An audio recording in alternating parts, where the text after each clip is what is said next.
24 घंटा में 20 घंटा काम कर रहा, उनकी क्या स्थिति है। इसलिए वहाँ पर जो भयावह स्थिति थी, इसलिए काम के घंटे को कम करने का मजदूरों के अंदर कि काम का घंटा कम होना चाहिए, बहुत ही भीतर से यह सवाल उठता था कि इतना काम कितना घंटा रहेगा जिंदा रहना। तो पहले वहाँ 10 घंटे काम का की मांग उठी कि 10 घंटा किया जाए, लेकिन यह मांग रही उसके उसी दौरान में जिस समय मजदूरों की यह स्थिति थी, तो काल्पनिक समाजवादी रॉबर्ट ओवेन का आप नाम जानते हैं, वह उद्योगपति थे, लेकिन मजदूरों की दशा देखकर विचलित थे कि भाई इनकी स्थिति बड़ी खराब है। खुद पूंजीपति थे, उद्योगपति थे, तो इनको उन्होंने क्या तय किया कि मजदूरों को 8 घंटा से अधिक नहीं काम करना, यह अनुचित है। लेकिन वह तो एक व्यवस्था का प्रश्न, तो जगह है तो दे दीजिए। तो क्या स्थिति चल ही रही थी। आपको यह पता है कि 8 घंटे का काम का मान जो है मई दिवस के इतिहास से जुड़ा हुआ है, लेकिन उसके बाद में आऊँगा। 1848 में आप जानते हैं कम्युनिस्ट पार्टी का घोषणा पत्र कार्ल मार्क्स और फ्रेडरिक एंगल्स ने दिया, और उसमें मजदूर वर्ग की मुक्ति की शर्तों को लिखा गया है। जो मजदूर वर्ग गुलामी से तो मुक्त हो रहा है, लेकिन किन परिस्थितियों में उसकी शर्तें क्या है कि मजदूर वर्ग पूंजी की गुलामी से मुक्त हो सके। और उसी समय कम्युनिस्ट घोषणा पत्र में ही यह नारा जो अभी हम देते हैं, दुनिया के मजदूरों एक, तो उसी पुस्तक में यह नारा दिया गया। क्यों दिया गया कि तमाम दुनिया के मजदूरों का एक हित है और तमाम दुनिया के पूंजीपति वर्ग जो है उनका एक, दोनों के हितों में विरोध है।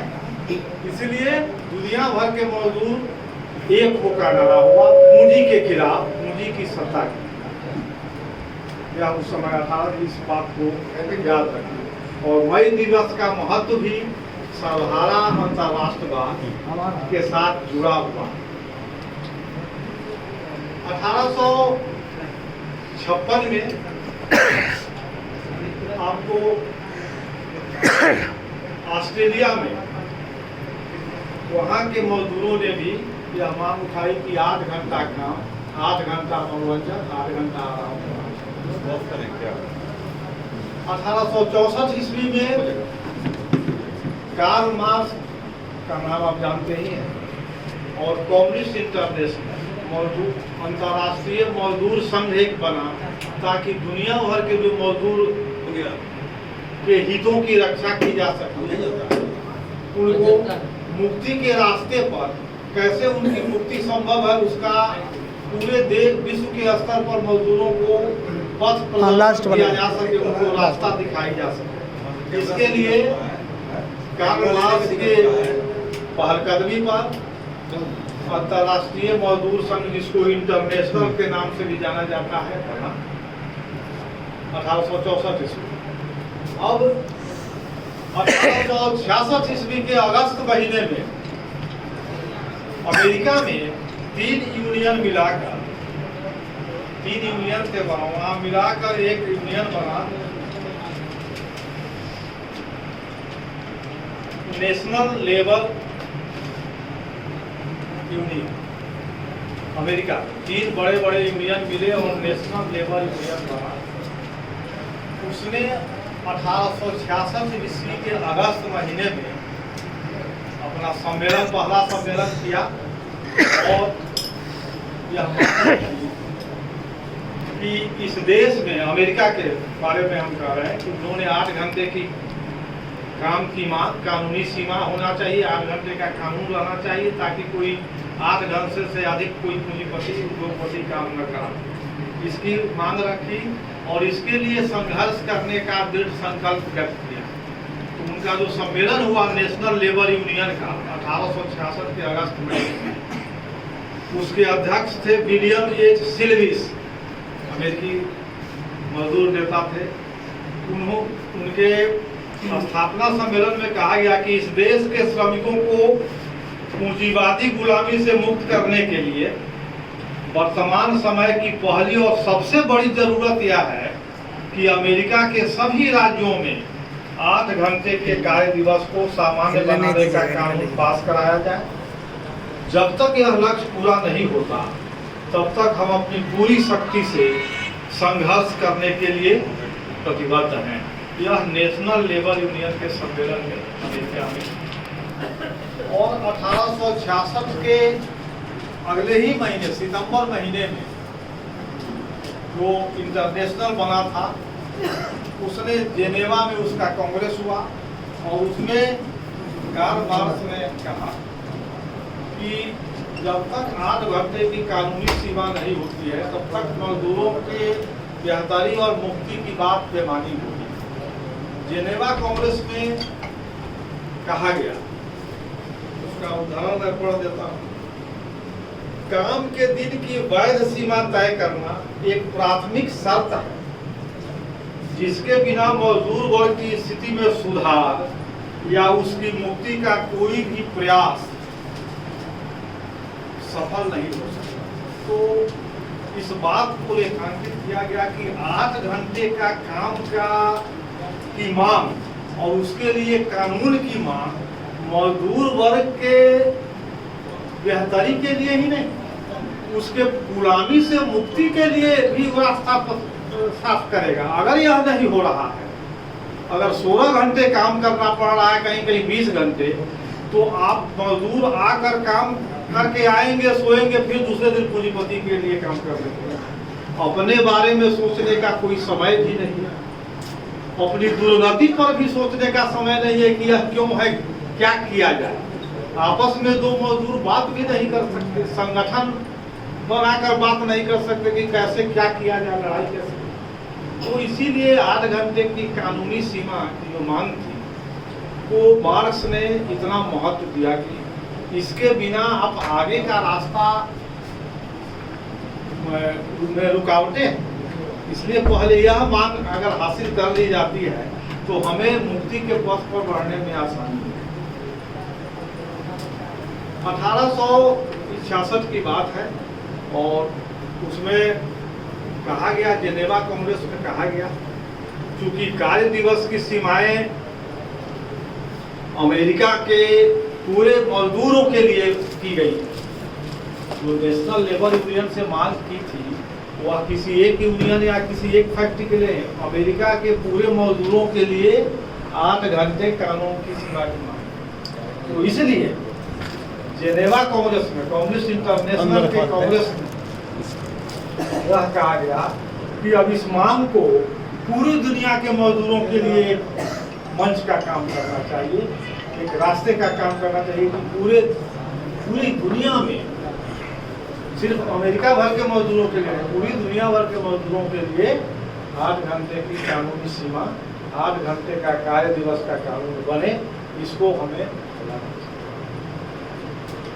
तो इसमें अमेरिकी मजदूरों की भूमिका भी आप देखते जाएं, क्योंकि अमेरिका की बार बार चर्चा होगी। मई दिवस के इतिहास में अमेरिका की चर्चा बार बार होगी कि वहाँ के मजदूरों की इसमें सबसे महत्वपूर्ण भूमिका रही।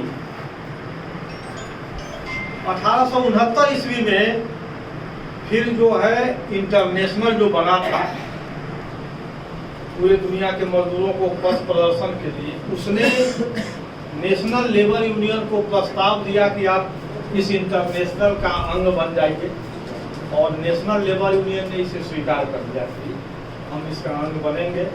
और उसके जो नेता थे, जो अध्यक्ष थे सिल्विस, वह बहुत संघर्षशील नेता थे और मजदूरों के ध्येय के लिए बहुत समर्पित नेता, तो उन्होंने स्वीकार कर लिया। लेकिन जब जाना ही था कांग्रेस में, उसके पहले ही उनकी मृत्यु, सिल्विस जा नहीं सके, उनके बदले कोई और व्यक्ति कांग्रेस में गया।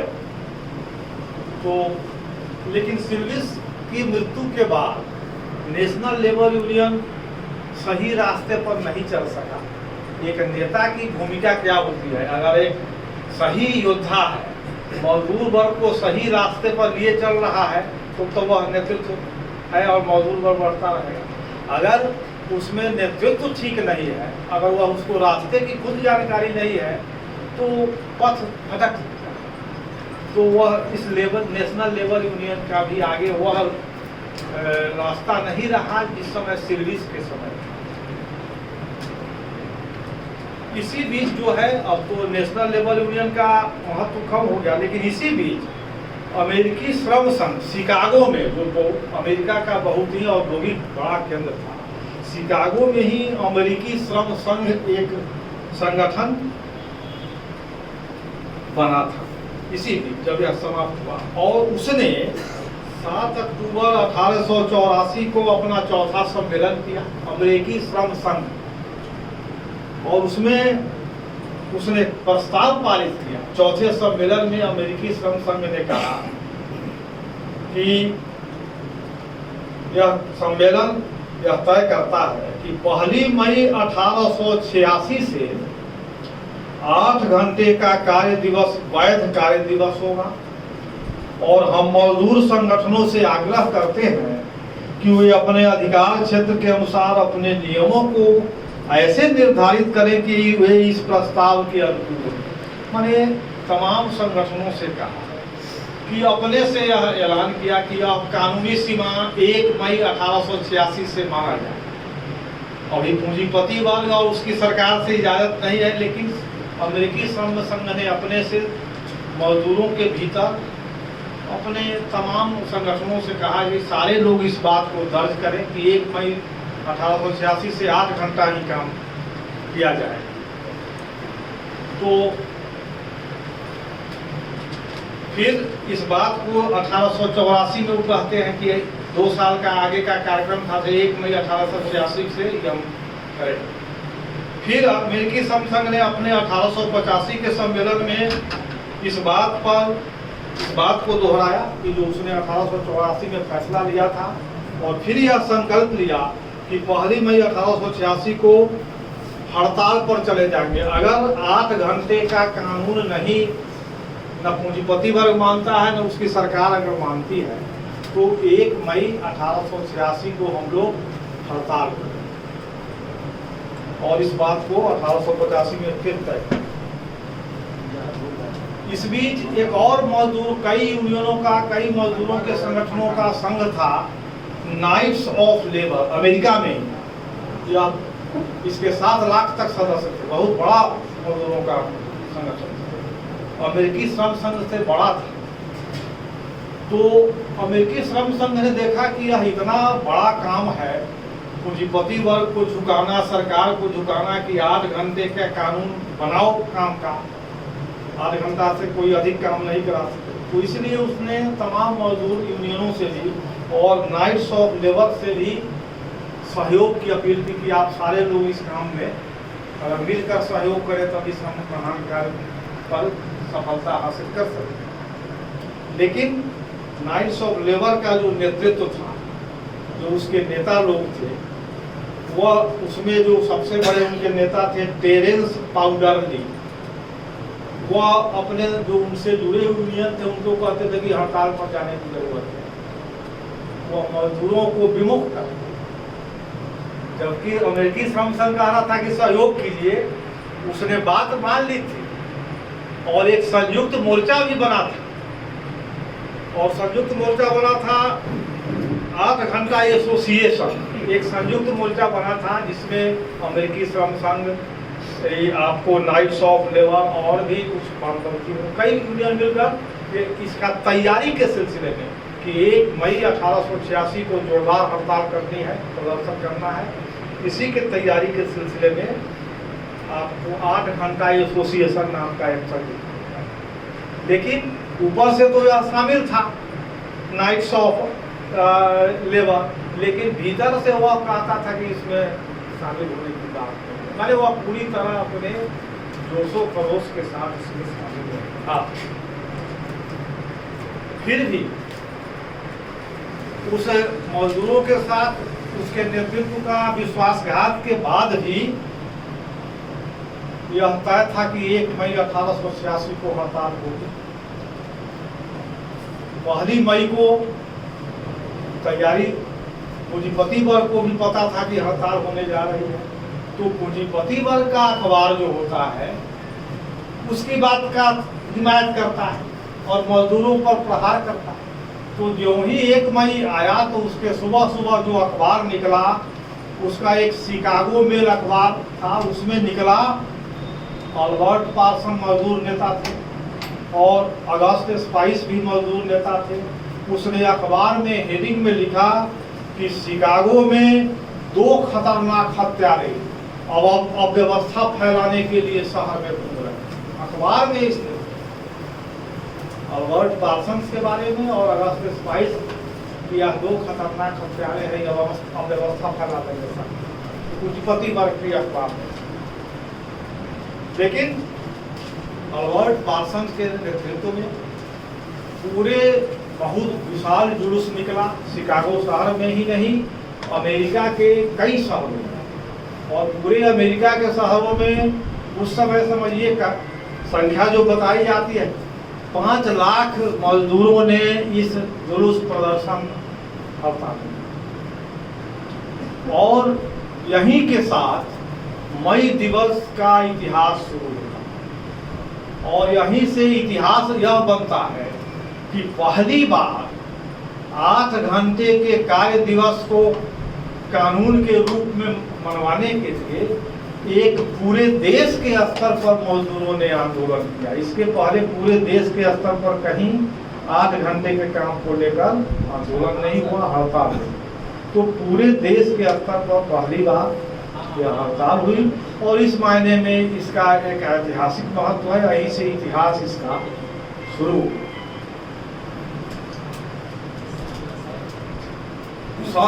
पूरे शहर में, शिकागो के शहर में चप्पे चप्पे पर पुलिस और सैनिक के जवान तैनात। लेकिन हड़ताल सफल रही। हड़ताल तो सफल रही और मजदूरों ने दिखा दिया कि मजदूरों में क्या ताकत है। पूंजीपति वर्ग इसको पचा नहीं सके कि अब मजदूरों की ताकत दे। तो यह शनिवार की घटना हुई थी, 1 मई उस समय शनिवार थी। इतवार को कुछ नहीं हुआ। इतवार को पूंजीपति वर्ग सब योजना बनाता रहा। उसने घोषणा कर दी कि जो जो मजदूर हड़ताल में शामिल हुए हैं उनको काम पर नहीं रखेंगे, काम से निकाल देंगे, यह घोषणा कर। अब सोमवार आया 3 तारीख, तो यहीं पर 3 तारीख को मैकार्मिक हार्वेस्टर फैक्ट्री का जो गेट है, यहाँ पर एक घटना हुई कि वहाँ मैकार्मिक हार्वेस्टर फैक्ट्री के मजदूर भी हड़ताल में शामिल थे। तो जो हड़ताल में शामिल थे उनको कह चुका था कि उनको घुसने नहीं देंगे, तो गेट पर लोग जमा थे। दूसरी ओर पूंजीपतियों ने 300 भाड़ा का मजदूर ले आया था कि नहीं हटाकर दूसरे से काम करा लेंगे। तो वहाँ पर मजदूर गेट पर हार्वेस्टर फैक्ट्री के मजदूर थे। दूसरी ओर कई अन्य फैक्ट्रियों के भी मजदूर थे। जैसे आपको वहां पर लकड़ी ढोने वाला ढोने वाले भी मजदूर थे, पैकिंग करने वाले भी मजदूर थे। इस तरह के कई क्षेत्र के मजदूर वहां जुट गए, करीब 6000 की संख्या में जुट गए, और वहीं गेट पर सभा होने लगी। और आपको मैं यह बता दूं कि जो 1 मई 1886 की घटना हुई, उसकी एक विशेषता यह भी थी कि सिर्फ फैक्ट्री मजदूर उसमें शामिल नहीं, उसमें बड़ी संख्या में जो आज हम देखते हैं असंगठित क्षेत्र के मजदूर शामिल। यह उस 1 मई 1886 असंगठित क्षेत्र के मजदूर जो फैक्ट्री में थे वो संगठित थे, लेकिन असंगठित क्षेत्र के भी मजदूर भारी संख्या में उस 1 मई आंदोलन में शामिल थे। तो यहाँ पर बगझक हुआ, वह भाड़े के मजदूर लाया था काम कराने, और यहाँ बगझक में पुलिस ने गोली चला दी। यहाँ पर 4 मजदूर मारे गए हार्वेस्टर फैक्ट्री के। और इसके विरोध में ही 4 मई को यह जो पुलिस जुल्म हुआ है, यह पूंजीपतियों द्वारा जो जुल्म हुआ है और मजदूरों की हत्या हुई है, तो इसके विरोध में हे मार्केट चौक पर जो है एक प्रदर्शन का सभा का निर्णय किया गया। और 4 मई के हे मार्केट चौक पर सभा आयोजित हुई भी, और इसमें जो मजदूर नेता थे पार्सन्स, स्पाइस, फिल्डन, इन्होंने मजदूरों से कहा कि एकदम संगठित रहना है, एकजुट रहना है। शासक वर्ग के लोग उकसाने का प्रयास करेंगे, लेकिन एकदम अपने धैर्य से अपने मकसद पर जमे रहना है, बहकावे में नहीं आना है। यह किया, लेकिन पूंजीपति वर्ग की योजना भिन्न थी। तो उस दिन जो अल्बर्ट पार्सन जो मुख्य नेता थे, उस दिन 4 मई को जो सभा हो रही थी उस दौरान बाद में आए, उस समय मौजूद नहीं थे। वह बगल के एक शहर में भाषण देने गए थे, और करीब रात में ही करीब 9 बजे के आसपास वो अपने पत्नी सहित आए और शामिल हुए। इस बीच वहाँ अन्य जो मजदूर नेता थे, स्पाइस थे, प्रेसिडेंट भाषण, तो उस सभा में स्पाइस ने अपने भाषण में जो कहा, हे मार्केट चौक पर जो सभा हो रही थी, उस आप तमाम लोग सुने कि एक मजदूर साथी ने उस सभा में क्या कहा। तो स्पाइस ने कहा कि सब कुछ सिर्फ इसलिए खत्म नहीं हो जाना चाहिए कि मजदूरों पर लाठियां गोलियां बरसाई गई। हमें और एकजुट होना होगा और कठिन संघर्ष करना। तो 3 मई की घटना के सिलसिले में कहा कि इससे माने दहशत में आने का या निराश होने की बात नहीं है, और हम अपना शक्ति संचय करें, एकजुट हो, लड़ाई को आगे बढ़ाएं।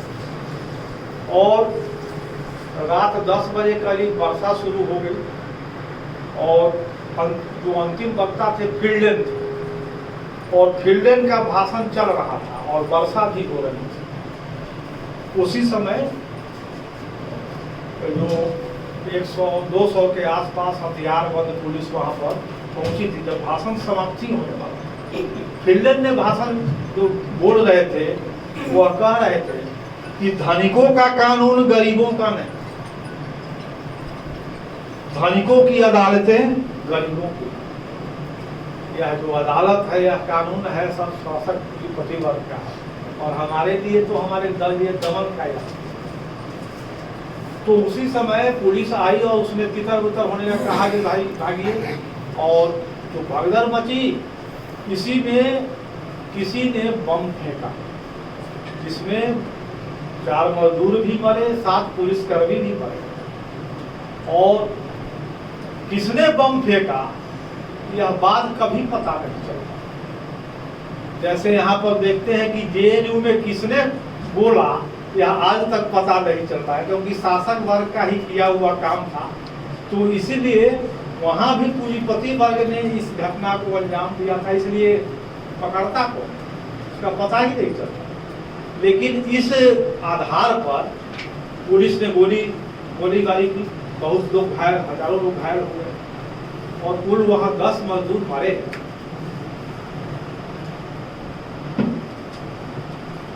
तो यह जब इस घटना में के बाद वहाँ पर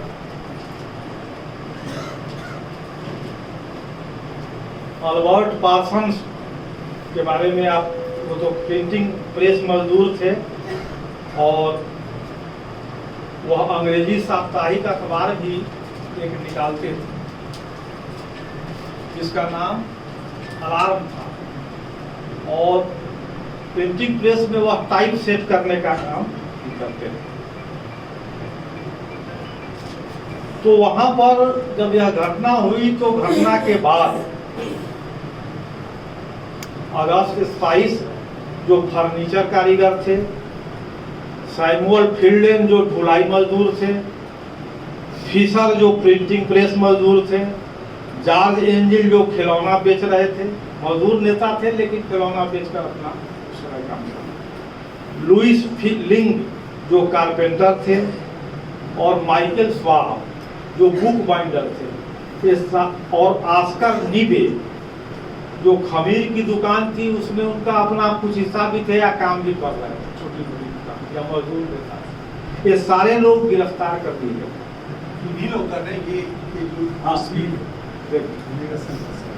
इनका हम नाम पढ़े, सारे लोग का इसका फोटो यही लोग मजदूर के नेता थे, सारे लोग मजदूर थे। तो ये उस समय ये लोग गिरफ्तार हुए। उस समय अल्बर्ट पार्सन गिरफ्तार नहीं हुए, बाद में वो खुद ही हाजिर हुए, लेकिन उस समय सारे लोग गिरफ्तार हो गए। 20 अगस्त 1886 ईस्वी को 7 को फांसी की सजा और 1 को 15 साल की कैद।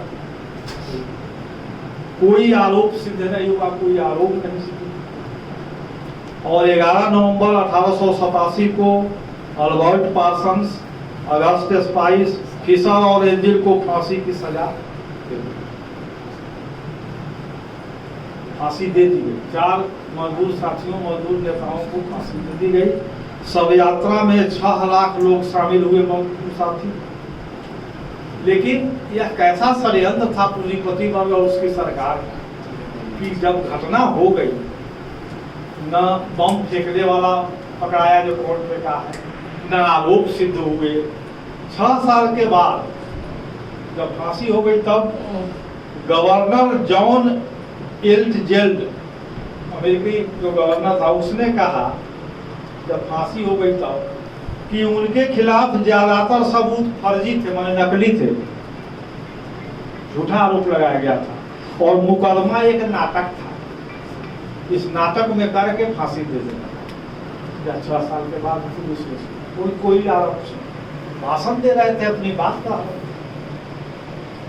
तो इससे पूंजीपति वर्ग के चरित्र को समझने की जरूरत है कि उनके भाषणों से, उनके चेहरे पर मत जाइए। उनकी जो पूरी भीतर की योजना है, जो उनका वर्गीय हित है और मजदूर वर्ग के बारे में क्या क्या षड्यंत्र और योजना बनाते रहते हैं, वह जानने की मजदूर वर्ग को जरूरत है। तो यह घटना घटी 1886 1 मई को, उसके बाद की ये घटनाएं हैं। इस सारे चीजों को ध्यान में रखने की जरूरत है। यह सब तो घटना हो गई, लेकिन 8 घंटे का कानूनी जो सीमा वाली जो मांग थी वह पूरी नहीं। फिर अमेरिकी श्रम संघ ने 1888 में एक प्रस्ताव, एक बैठक हुई, प्रस्ताव स्वीकृत किया कि अभी तक तो मांगे पूरी नहीं होगी। 1 मई 1890 को अमेरिका भर के मजदूर प्रदर्शन करें इस मांग को लेकर। 8 घंटे के कार्य दिवस को लेकर पूरे अमेरिका के मजदूर प्रदर्शन करें। यह 1888 में उन्होंने फैसला किया। इस बीच 1888 के बाद हम जानते हैं, जो अभी हम इंटरनेशनल का जिक्र कर रहे थे, 1864 में बना था और 1876 में वह समाप्त हो गया। 1876 में वह समाप्त हो गया, जिसका मार्च एंगल्स ने गठन किया। लेकिन इस बीच 14 जुलाई 1889 को फिर दुनिया भर के जो समाजवादी हैं, जो मजदूर नेता थे, वह जुटे और उन्होंने दूसरे इंटरनेशनल का गठन किया कि उन्हें दुनिया भर के मजदूरों का पथ प्रदर्शन के लिए यह निर्णय लिया कि दूसरा इंटरनेशनल बने, और वह बना भी। उसी इंटरनेशनल में कांग्रेस ने यह निर्णय लिया, इंटरनेशनल जो हुआ यह पेरिस में हुआ था, और उसमें निर्णय लिया गया कि जैसा कि अमेरिकी श्रम संघ ने निर्णय लिया है कि 1 मई 1890 को अमेरिका भर के मजदूर प्रदर्शन करेंगे, तो उनकी भावना को देखते हुए, एकजुटता की भावना का इजहार करने के लिए उसी दिन पूरे दुनिया के मजदूर, तमाम देशों के मजदूर, तमाम शहरों के मजदूर एकजुटता प्रदर्शन में एक ही दिन पूरे दुनिया के मजदूर एकजुटता प्रदर्शन में शामिल हों, संयुक्त कार्रवाई हो पूरे दुनिया के मजदूरों का एक साथ। तो यह निर्णय जो है, यह भी एक ऐतिहासिक निर्णय हुआ और यहाँ से मई दिवस का महत्व और एक अमेरिका तक सीमित नहीं रहता, पूरे दुनिया भर के मजदूरों का यह एक उत्सव, एक पर्व और एकजुटता प्रदर्शन का दिवस बना कि 1 मई 1890 से पूरे दुनिया भर के मजदूर एक संयुक्त कार्रवाई करते हैं, अपना एकजुटता का इजहार करते हैं और अपनी अन्य मांगों को भी उसमें रखते आ रहे हैं 1 मई 1890 के बाद से। और उसी दिन से यह पूरे दुनिया भर में मनाया जा रहा है, इसलिए इस तिथि को ध्यान में रखिए 1 मई 1890।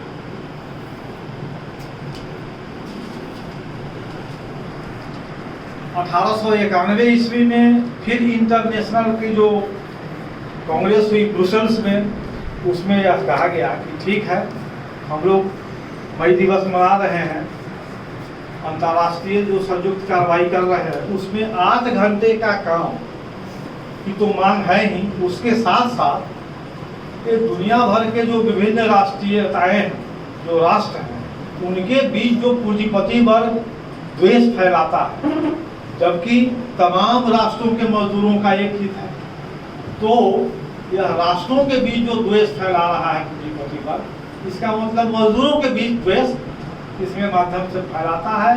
और जो अंतर्राष्ट्रीय एकजुटता का महत्व है, इसमें वह तोड़ने की कोशिश करता है राष्ट्रवाद। तो इसको भी एकजुटता का प्रवर्तन के राष्ट्रों के बीच प्रेम को लेकर, सद्भाव को लेकर और अंतर्राष्ट्रीय भाईचारा को लेकर भी यह मांग इसमें और यह लक्ष्य यह जुड़ना चाहिए, और इस संबंधित भावना का भी इजहार किया जाना चाहिए मई दिवस के प्रदर्शन।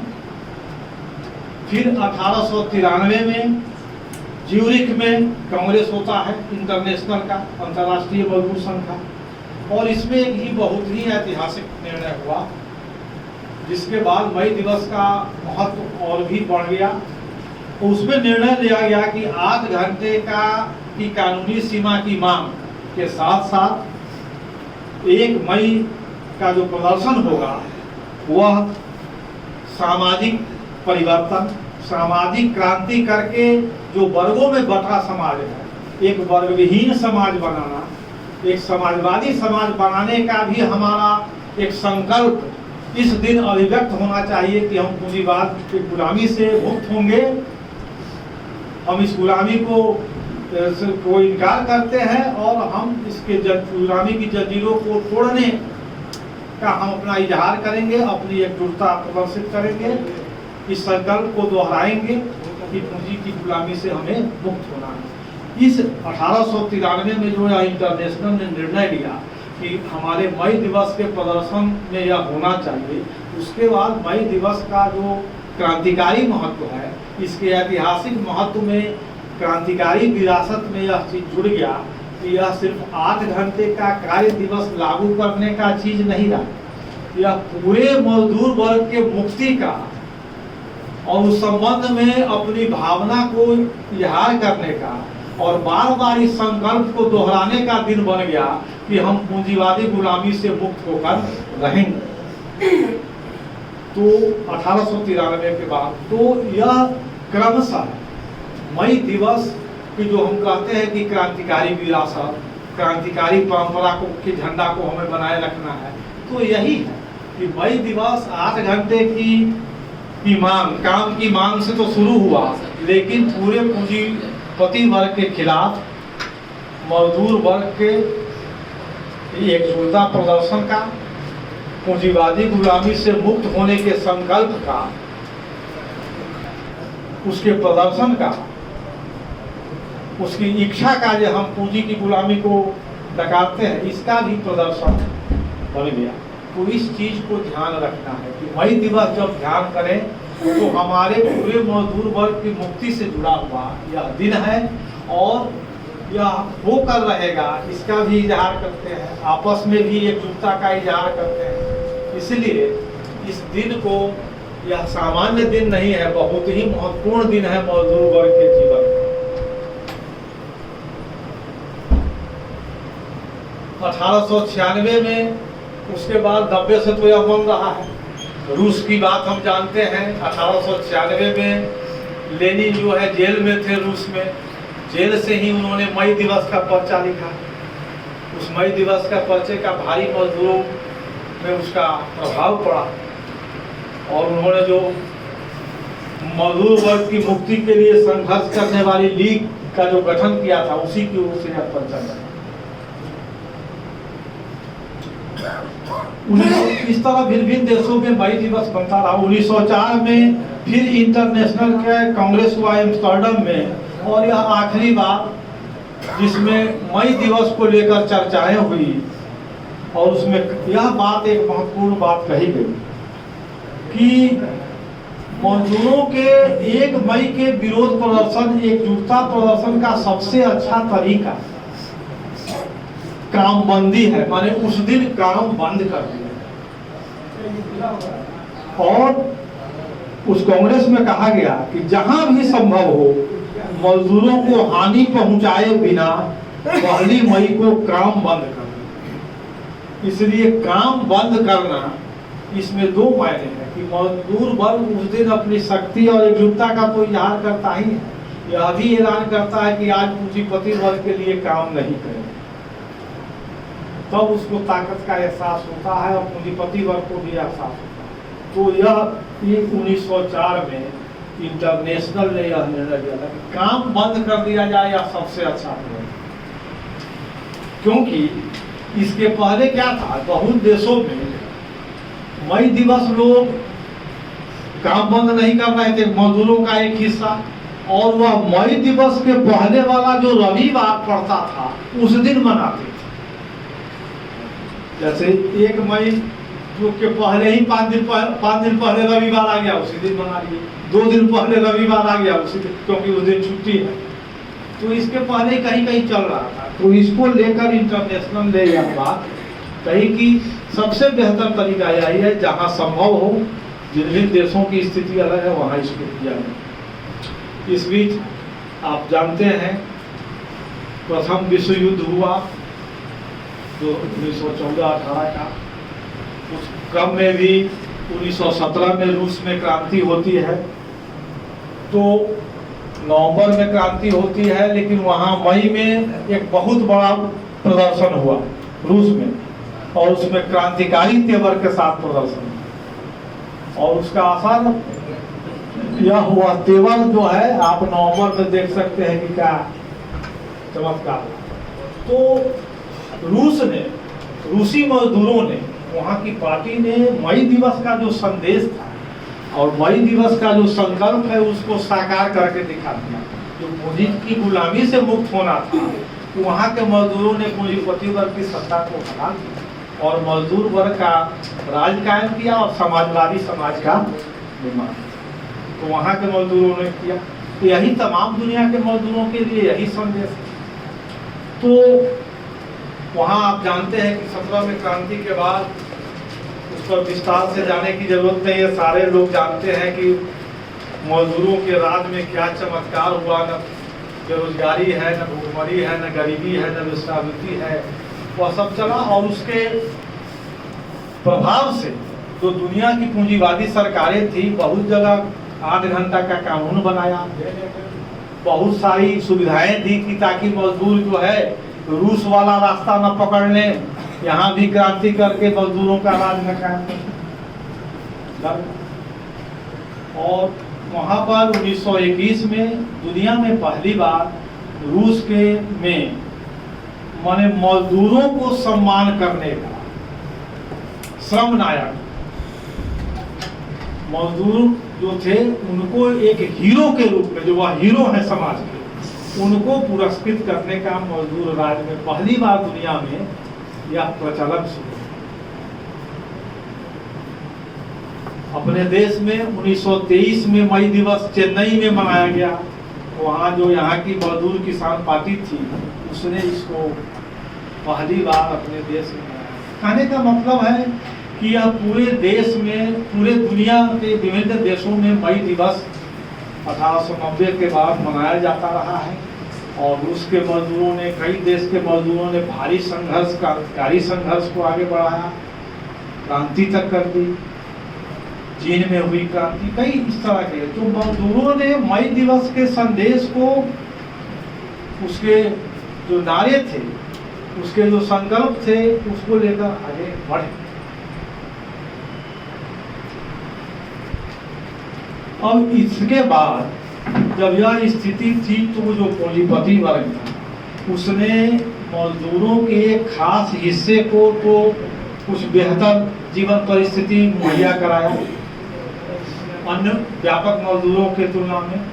मुट्ठी भर कुछ मजदूरों को, जिसको अभिजात मजदूर कहते हैं, बेहतर सुविधा दी और बाकी मजदूरों को बस यह आशा भर दी कि सबका जीवन ठीक हो जाएगा और उन्हें सुधारवाद के जहर से आक्रांत किया कि धीरे धीरे परिवर्तन होगा, शांत रहना है और जो क्रांतिकारी रास्ता है उससे विमुख करने का प्रयास किया कि सुधार धीरे धीरे सुधार के आशा में रही और कुछ नमूना के तौर पर कुछ मजदूरों को बेहतर स्थिति प्रदान की।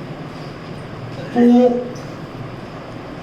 इस तरह की स्थिति पूंजीपति वर्ग ने की और जिसका असर यह हुआ कि पूंजीपति वर्ग की धूर्तता का यह असर हुआ कि जिस अमेरिकी श्रम संघ ने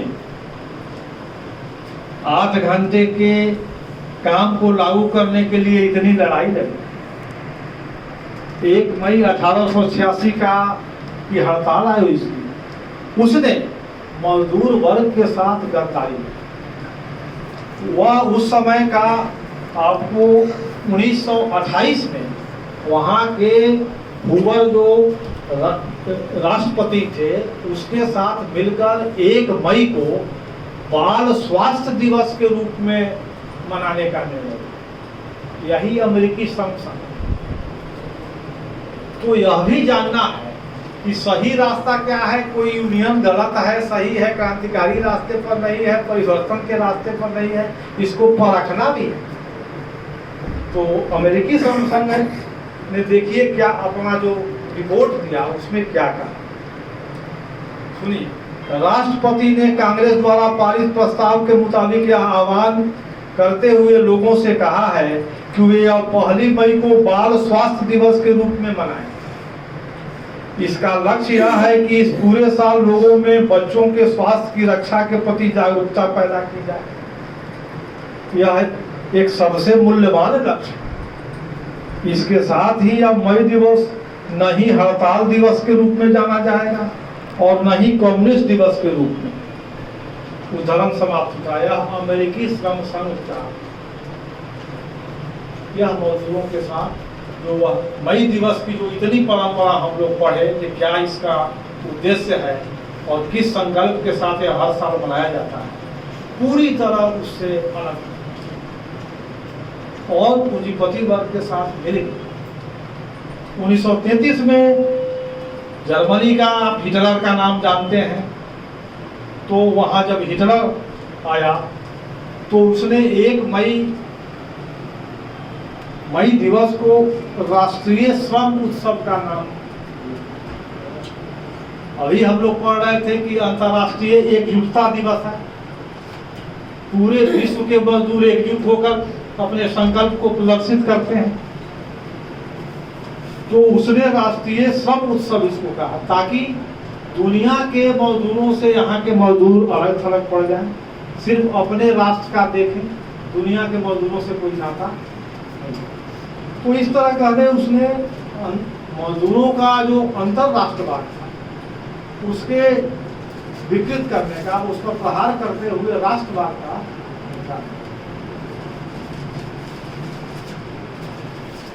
1950 में ब्रिटेन की सरकार द्वारा, अब देखिए इसके बीच जो भी इसने सुविधाएं मजदूरों के दी, सुधारवाद फैलाया, क्रांति के रास्ते से विमुख करने का प्रयास किया, और मजदूरों में जब इतनी बातें फैल गई तो अब देखिए क्या होता है। 1950 में ब्रिटेन की सरकार द्वारा मई दिवस प्रदर्शनों पर रोक, गैर कानूनी घोषित किया गया कि मई दिवस का प्रदर्शन होना ही नहीं चाहिए। पूरी तरह मई दिवस को समाप्त करने की योजना उसने बनाई। 1953 में क्योंकि वह कुछ मजदूर के कुछ हिस्से को पतित कर चुका, इसलिए इस तरह की घोषणाएं करने के उसके आधार बन रहा था कि मई दिवस का प्रदर्शन नहीं हुआ। 1953 में अमेरिका ने भी मई दिवस को गैर कानूनी, 1955 से 68 तक फ्रांस में गैर कानूनी रहा। 1955 में जो पोप ईसाई धर्म का जो धर्म गुरु होता है, पोप ने 1 मई को सेंट जोसेफ दिवस घोषित करते हुए वर्ग संघर्ष की बजाय वर्ग शांति पर जोर दिया, यानी वर्ग शांति लाने।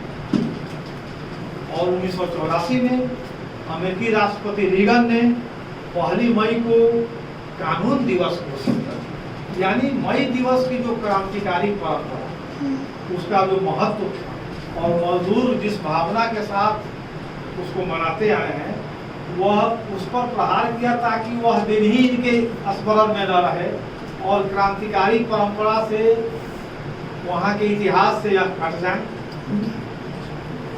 तो इस तरह के प्रयास पूंजीवादी सरकारों द्वारा किए गए। और इतना के बाद जब मजदूर वर्ग बहुत हिस्सों में विभाजित हो गया, क्योंकि जब आप जानते हैं कि सिद्धांत का काम है रास्ता दिखाना, जैसे टॉर्च है, अंधेरे में रोशनी होती है, रास्ते पर बढ़ते हैं। तो सिद्धांत का काम है जो व्यवहारिक कठिनाइयां हैं, जो समस्याएं हैं, उसके लिए सिद्धांत माने रास्ता बताता है कि यह वही उसका जो अनुभवों का निचोड़ है, जो परिस्थितियों का, तो सिद्धांत कहलाता है जो आपको आगे बढ़ाए। तो क्रांतिकारी रास्ते पर आगे बढ़ाने के लिए क्रांतिकारी सिद्धांत चाहिए, लेकिन जब क्रांतिकारी सिद्धांत से आप विमुख हो जाएंगे तो आप तो अंधेरे में हैं। तो पूंजीपति वर्ग के पास तो प्रतिक्रियावादी सिद्धांत है, जो पीछे देखिए, आगे जाने का मतलब तो क्रांति है, पीछे जाने का मतलब है कि आप मेरे पीछे पीछे चले, क्योंकि वह पीछे देखता है। वह जितने अधिकार है, जो जन्माधिकार, उसमें कटौती के बारे में सोचता है ताकि मजदूर अपने आंदोलन को आगे न बढ़ा सके। तो इतने होने के बाद मजदूरों को जाति, धर्म, नस्ल, भाषा आदि आधारों पर आदि के जो प्रतिक्रियावादी सिद्धांत और वर्ग के आधार पर जो एकजुटता का जो सिद्धांत है, जो हम लोग अभी पढ़े, तो उस आधार पर मजदूर को विभाजित किया। और इस तरह के प्रतिक्रियावादी सिद्धांत के पीछे अगर कोई मजदूर है तो अपने ही पांव पे कुल्हाड़ी मार रहा है, पूंजीपति वर्ग के पीछे पीछे चल रहा है। तो इतना होने के बाद अब उसने मई दिवस का एक तो प्रतिबंधित पहले किया, अब जब अनुकूल परिस्थिति आ गई उसके, तब उसने सरकारी छुट्टी का ऐलान किया कि मई दिवस को छुट्टी रखे। और मई दिवस कैसे मनाया जाएगा? तो पूंजीपति मजदूर मिलकर वर्ग सहयोग की भावना के साथ मनाए कि दोनों मिलकर व्यवस्था को चलाना है। दोनों मिलकर व्यवस्था को चलाना है, क्या व्यवस्था को तो चलाता मजदूर वर्ग, श्रम वह करता है, चलाता हुआ है, दोनों मिलकर चलाना है कि पूंजीपति के लिए बस आप फटते रहिए, मुक्ति की बात भूल जाए, गुलामी को सदा के लिए मान लीजिए, पूंजीपति के लिए काम करते रहिए। इसी को वह वर्ग सहयोग करता है कि दोनों मिलकर देश को आगे बढ़ाएं। देश को आगे बढ़ाने का मतलब क्या? पूंजीपति वर्ग के पॉकेट को और गरम करें, मोटा करते जाएं, और जो आपकी नियति है यह नियति मान कर चलिए कि आप मजदूर ही रहेंगे, मुक्ति की बात। तो सरकारी छुट्टी उसने, अब सरकारी छुट्टी दीजिए, जश्न मनाइए, उपहार भी कहीं कहीं बांटता था, और घर में सो जाइए। जो काम बंद करके सड़क पर प्रदर्शन का मामला था, और धीरे धीरे उसमें कमी आई। और इसी से जो पिछड़े मजदूर खुश थे कि आज छुट्टी है, तो छुट्टी या जिसका जो महत्व था वो रोड पर निकल कर पूंजीपति वर्ग को दिखाने के लिए कि हम तुम्हारे इस गुलामी को स्वीकार नहीं करते, तो आप घर में बैठ के गुलामी को स्वीकार करके कि आज छुट्टी है। तो यह सब परिवर्तन क्रमशः जो हुए, तो दोनों बातें कि मजदूर वर्ग में जो शक्ति है, जो कमजोरियां हैं, जो उसमें ताकत है, और कब वह कमजोर पड़ जाता है, जब सिद्धांत से विमुख होता है, जब पूंजी की चाकरी को ही अंतिम मान लेता है, जब उसके खिलाफ संघर्ष को छोड़ देता है, तो उसके पास कोई ताकत नहीं है। इसका परिणाम क्या है कि यह होते होते अभी दुनिया की स्थिति क्या है कि 8 घंटे के काम को कानूनी सीमा होनी चाहिए, उस पर कानून बनना चाहिए। इस मांग को से अब क्या स्थिति है? आप किसी भी फैक्ट्री में जाइए, किसी शहर में जाइए, और 12 घंटे का काम करवा रहा। क्यों करवा रहा? क्योंकि सड़क पर 8 घंटे का लोग प्रदर्शन, मई दिवस का प्रदर्शन कमजोर पड़ा। और हर शहर में आपको काम का यह तरीका है कि 20 रेटेड काम है कि 8 घंटा काम कीजिएगा तो आपका गुजारा ही नहीं हो, तो 12 घंटा कीजिएगा तो लगेगा कुछ, लगेगा ये आप अपने से कर रहे हैं 12। लेकिन 12 घंटा करने के बाद जो मार्क्स ने बताया था कि 8 घंटा का काम ही रहना चाहिए, तो आप आज यह बैठक करना, शाम में विचार करना, आंदोलन की योजना बनाना, मुक्ति के लिए बात करना, मालिक से संघर्ष की योजना, कैसे समझ? तो 12 घंटे काम और अधिकांश जगह 12,000 10,000 वेतन, अधिक से अधिक 18,000 20,000 जाएगा। तो यह स्थिति हुई है कि यह दर्शाता है कि अगर हम अपने आंदोलन को अगर कमजोर करेंगे, अगर अपने एकजुटता प्रदर्शित नहीं करेंगे, तो पूंजीपति वर्ग बहुत ही धूर्त वर्ग, वह हमसे काम लेना शुरू कर दिया है 12। और यह मत समझिए कि फैक्ट्री में 12 घंटा जब फैक्ट्री मजदूर को 12,000 मिलेगा, तो निर्माण मजदूर जो राजमिस्त्री है उनको जाने कहाँ से मिलेगा? अब कीजिएगा 8 घंटा काम, तो वहाँ 12 घंटा को मिल रहा है, वह आपको थोड़े उसी अनुपात में आपका नहीं मिलेगा। तो यह है स्थिति। तो अभी दुनिया की स्थिति यह है कि पूरे दुनिया के पैमाने पर, आपने पर्चा में भी पढ़ा होगा, इस सबको आंकड़े को याद रखिए, प्रचार कीजिए कि जो 10% ऊपर के पूंजीपति हैं, वह पूरी जो आय है, आय के बारे में मैंने पहले भी कहा है कि जो पूंजीपति वर्ग जो दौलत पैदा करता है वह 2 भागों में बढ़ता है, पूंजीपति के पास जाता है और मजदूर वर्ग के पास आता है।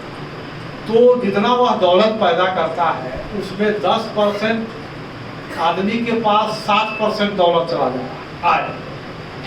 और जो मजदूर है, जो आधी आबादी पूरे दुनिया की है, उसके पास कितना रहता है? 8%। माने 100 रुपया का अगर माल पैदा हुआ तो 10% के पास 60 रुपया चला गया, और पूरे मजदूर के पास जो आया 8 रुपये पैदा हुआ है। 100 रुपया का मजदूर ने पैदा किया है, और बीच के बकिए जो अन्य जो है, तो यह स्थिति है। इसका मतलब आय मजदूरों की जो कम होती जा रही है, तो मजदूरों की गरीबी बढ़ती जा रही है, उनको जो आवश्यकताएं हैं वह पूरी होने से दिक्कत हो रही। उसी तरह यह तो आय का मामला हुआ जो आप पैदा करते हैं, जो कैसे पूंजीपति और मजदूरों में बढ़ रहा है।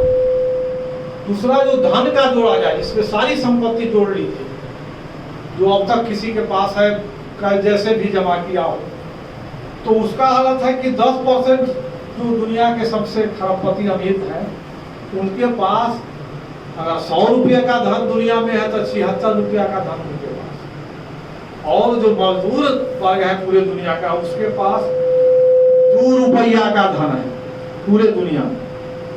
तो कहाँ 98 रुपया आपके हाथ में नहीं है, पैदा किए हैं 100 रुपया, 2 रुपया के ही अधिकारी। तो यह चीज है, और इसीलिए मई दिवस के दिन मजदूर सड़क पर प्रदर्शन करते हैं, पूंजीवादी गुलामी से घृणा का इजहार करते हैं, और उससे मुक्ति के संकल्प का प्रदर्शन करते हैं। तो इसलिए साथियों, आज मई दिवस के अवसर पर यह हमारे लिए सोचने का दिन है कि हम पूरे मई दिवस के इतिहास को समझें, मजदूर वर्ग के संघर्ष को समझें, अपने पूर्वजों के जो शहीद हुए हैं, क्यों शहीद हुए उनको समझे, 8 घंटे का काम के लिए कितना बलिदान देना पड़ा उसको समझे, और अगर सोए तो हमारे ऊपर और बोझ बढ़ जाएगा, मेरा गुलामी का फंदा और तो यह सामान्य दिन नहीं है। इससे एक भी मजदूर को अलग थलग रहने का, अगर वह अलग थलग है तो अपने परंपरा से कटा हुआ है और गुलामी में जीने को, और पूरे मजदूर वर्ग का यह मामला। तो अब हम आपके सामने कुछ जो मजदूर नेता रहे हैं जिन्होंने अपना बलिदान दिया वह 1 मई 1886 के सिलसिले में, और उसके बाद भी कई मजदूरों ने अपने संघर्षों में बलिदान दिया। लेकिन हम यहाँ पर 1 मई 1886 के जो हमारे हीरो रहे, जो हमारे शहीद मजदूर नेता रहे, जिनका के प्रति हम आदर से गौरव से भर जाते हैं, तो उसमें लुइस लिंग का नाम मैंने लिया था, जो कारपेंटर थे। उनका कहना था कि मजदूरों को ताकत के दम पर दबाकर रखा जाता है और इसका जवाब भी ताकत से ही दिया जाना चाहिए।